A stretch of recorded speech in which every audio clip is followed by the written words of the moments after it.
세준 선사님의 명상 법문입니다. 좋아요와 구독, 알림 설정 부탁드립니다. 모두 깨달음의 향기 느끼시길 바랍니다.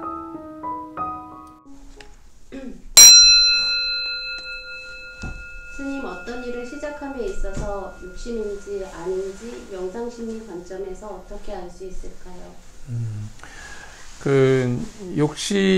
내가 어떤 일을 시작할 때, 무슨 개업한다든지 사업한다든지 할 때, 욕심인가 아닌가 하는 생각이 드는 것은 본인이 이제 어떤 결과에 대한 부분에 대해서 너무 강박한 마음을 가질 때 이런 현상이 많아요, 대개는. 그러니까 결과라는 것은 내가 이 일을 했을 때 어떤 결과가 나와야 되는데, 결과에 대한 어떤 부분이 안 나올까, 뭐 할까 하는 이런 마음이 너무 앞으로 미래에 가 있을 때 생기는 것이 그런 생각을 하게 되거든요. 보통의 사람들은 그냥 이 욕심이 있까 아닐까 생각하고 나는 꼭 해야 돼. 욕심이든 모르고 그냥 하다가 실패 보는 거 많거든요. 그러니까 내가 어떤 일을 할 때 욕심이냐 아니냐를 잘 이해하고 보려면은 내가 이걸 시작해서 어떤 결과를 얻고 또 나에 대해 기대감 있는 사람은 누구인지, 어떤 기대를 갖고 있는지에 대한 실망시키지 않을까 하는 이 부분에 대해서 거기다 점수를 딱 매기고 내가 현재 이 하는 일이 스스로 그런 결과를 만족시킬 수 없을 때 내가 자신이 없다고 생각할 수가 있게 되거든요. 근데 대상에 만족시킬 수 있는 일은 어느 해도 아무것도 없어요. 아무리 잘해도 만족이 안 되는 게 아니야. 중요한 것은 내일이 같은 일이라는 것을 얘기하고 나는 주어진 여건대로 어거지로 되지 않은 일이라면 최선을 다해서 그대로 진행해 나가면 바로 본인의 욕심인지 아닌지 이 부분에 구분이 나와가요. 충분하게 내가 어떤 것들을 완벽하게 갖춰서 할 수 있는 일은 사실 없어요. 하면서 갖춰지는 거야. 우리가 강의할 때도 처음부터 완벽하게 갖춰서 하는 게 아니라 하면서 계속 연구하면서 늘어나는 거예요.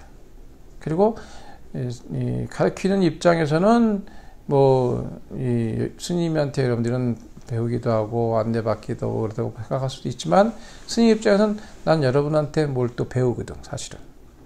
그냐면 서로 이게 우리가 서로 교환하는 방법이 있어.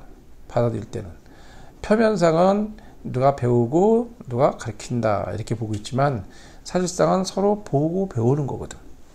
그것이 이제 내가 일을 할 때 욕심이라는 이 부분은 과욕하다는 부분에 분수에 넘치는 걸 요구하는 걸 말하는 거고, 또 그 다음에 욕심이라는 것은 내가 어떤 일을 벌릴 때 무리하게 투자한다든지 지나치게 투자해서 자기를 과시하려는 마음을 가지는 것이 욕심일 수 있고, 또는 대상과 상대방의 기대감에 충족할 수 있다 없다 했을 때 내가 그를 만족시킬 수 없다는 생각이 되면 내가 욕심부린 게 아닌가 생각할 수 있고, 근데 사실상은 그 대상에 대한 부분의 만족에 대한 이 부분은 어떤 것도 만족시킬 수는 없어. 그러면 어떻게 만족이냐? 결과물에 대한 부분을 설명하고 있는 부분이거든. 그러면 우리가 가게를 해도 요즘에 체인점 같은 거 보면은 동선이나 사람이 오고 가는 걸 되게 정확하게 이렇게 데이터를 내서 사람 가는 숫자, 가게 생긴 거, 이거 쫙 봐가지고 내주거든. 잘하는 데는 그걸 굉장히 분석을 확실하게 어딘도 해놓고 하거든. 그러면 내가 할 수 있는 일에 대해서 결과물에 대한 것과 행위는 과정 속에 중심을 두냐, 결과물에 중심이 다르거든. 그러면 처음 시작한 사람은 결과물에 중심을 두면 절대로 성공할 수 없어. 과정을 중요하게 생각하고 거기서 내가 투자하고 소금의 경제적인 효과는 많이 안 일어나지만 그 바탕이 기본적으로 3년은 투자가 돼야 그 선에 올라갔을 때 나중에 효과를 얻기 시작하는 거거든. 근데 그를 단번에 효과를 얻어 생각하면 안 되네. 그러니까 내가 어떤 일을 시작하고 행함에 있어서는 욕심이냐 아니냐 이 부분은 어느 대상의 결과물과 그 다음에 과정의 중심으로 보느냐, 또는 내가 남에게 드러내기 위해서 이 사업을 시작하느냐 하면 많은 것들을 보이게 하려는 어떤 것들을 가질 때 이 부분이 과하냐 안 과하냐, 또 한 가지 내가 현재 있는 투자적인 요건에서 봤을 때 내가 너무 무리하는 거 아니냐.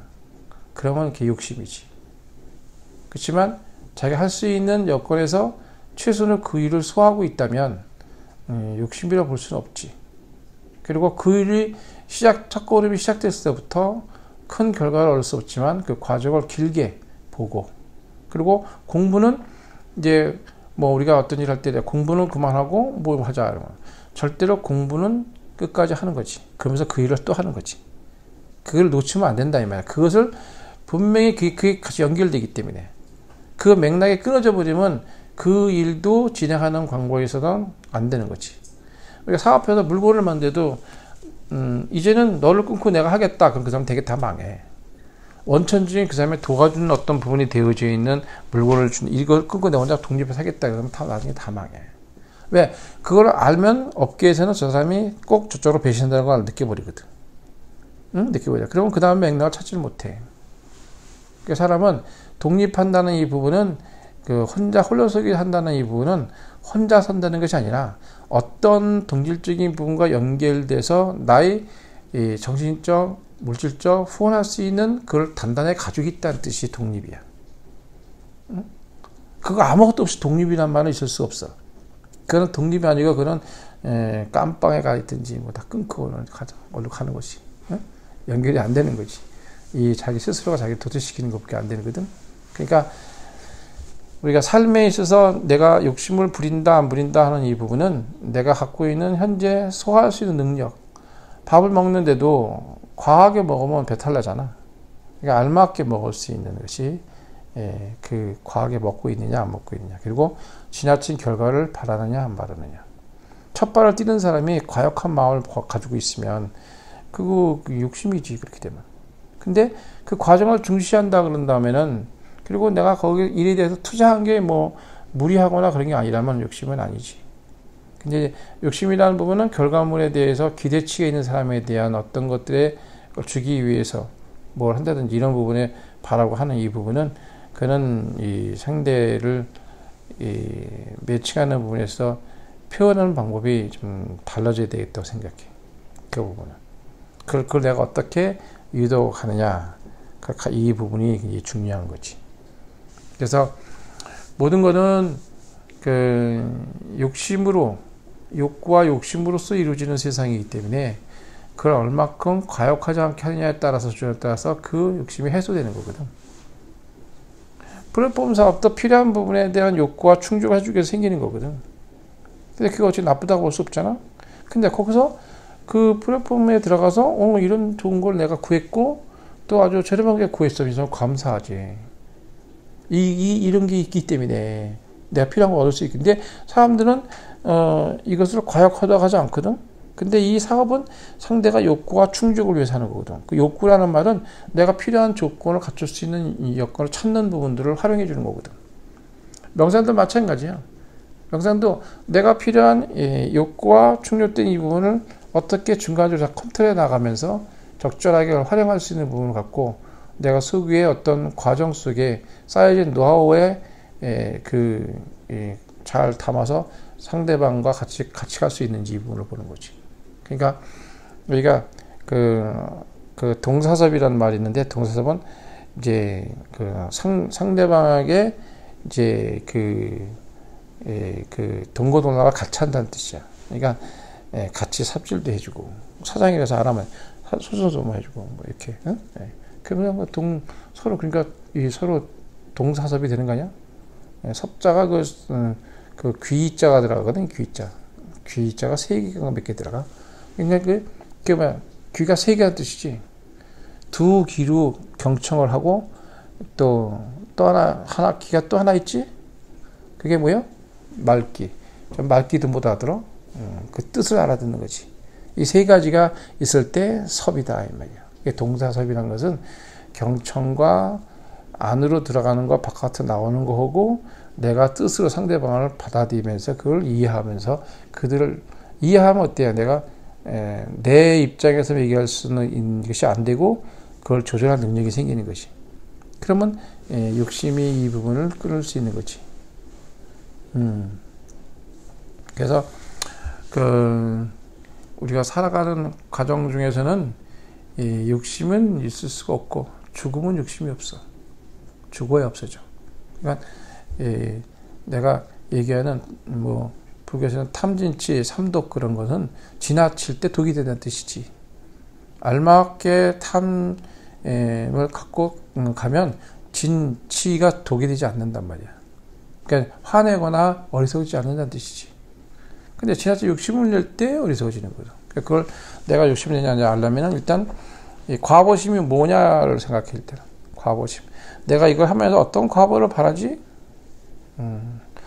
내가 많은 사람을 이롭게 하기 위해서 한다. 도움을 주기 위해서 했으면 좋겠다. 내가 도움이 됐으면 좋겠다. 거기서 이제 열심히 하다 보면 경제적인 창출이 일어날 것이고, 근데 이 결과를 보고 하면 이 현재 남에게 도움되는 사고와 패턴이 줄어들어 버려요. 돈에 대한 결과물만 따지게 되니까. 그러면 성의적인 마음이 안 생기는 거지. 우리가 사람에게 감동되는 부분은 마음에 들어간 물건을 받을 때 감동하지 비싼 거 받고 감동되는 건 아니야. 그냥 잠시는 좀 감동될 수도 있고 좋다고 이렇게 비싼 걸 줬어 그러지만 너무 그럼 부담스러워. 근데 작지만 뭐가 마음에 던진 걸 보면 너무너무 감사하고 감동적이 되는 거지. 사람의 마음을 울린다는 것은 그런 마음이 담겨있는 정서적으로 함양된 걸 말하는 거지. 그러니까 대장생 사람은 마음이 안 담기는 거잖아. 근데 하나하나 마음을 담아 정성을 들이면 여기 다 마음이 들어가 있잖아. 그러니까 우리 받는 사람의 느낌이 틀리지. 그러니까 내가 갖고 있는 그 현재의 입장에서 어디다가 그 중심을 두느냐. 그래서 그걸 봤을 때 욕심이 되기도 하고 안 되기도 하고. 그리고 그 욕심이라는 이 부분에 대한 것을 현재 자신을 이렇게 좀 책임적인 무게에 부담이 생길 때도 그럴 수가 있거든. 부담스러울 때도. 근데 그런 결과의 부분을 편안하게 해주는 노트가 생기면 그것이 욕심이가 생각하지 않게 되는 건데, 주변에서 어떤 결과물을 바라는 눈이 많으면 본인을 폄훼하는 이 부분에 대해서 사과하는 부분에서 많으면 내가 욕심 부리는 거 아닌가? 결과물에서 걱정을 하기 때문에 생기는 현상일 수도 있거든. 그러니까 본인이 그를 이제 주변 사람과 내 옆에 있는 사람까지 먼저 이름을 줄 수 있는 그 부분을 먼저 해야겠지. 그리고 그를 현재 공부한 거를 그를 같이 나눌 수 있는 마음으로. 이 물이 내 몫만이 아니라는 거. 같이 가는 몫이라는 거. 그를 인식할 때 옆에 있는 사람이 동조자가 되고 부담스러운 사람이 되는 게 아니라 협조자가 되고 또 나의 피하살이 되는 부분에 이 일을 할 수 있는 부분. 그러려면 항상 내가 하고 있는 일시 이 부분을 설명하고 또 이런 부분이 있다는 거. 그리고 항상 그 의견을 물어서 그 과정과 이 결과물에 대한 부분을 비전을 어디다 두고 있는지를 항상 간파할 수 있도록 얘기해 주는 게 좋다. 응? 이해가 됐나? 네, 그래요.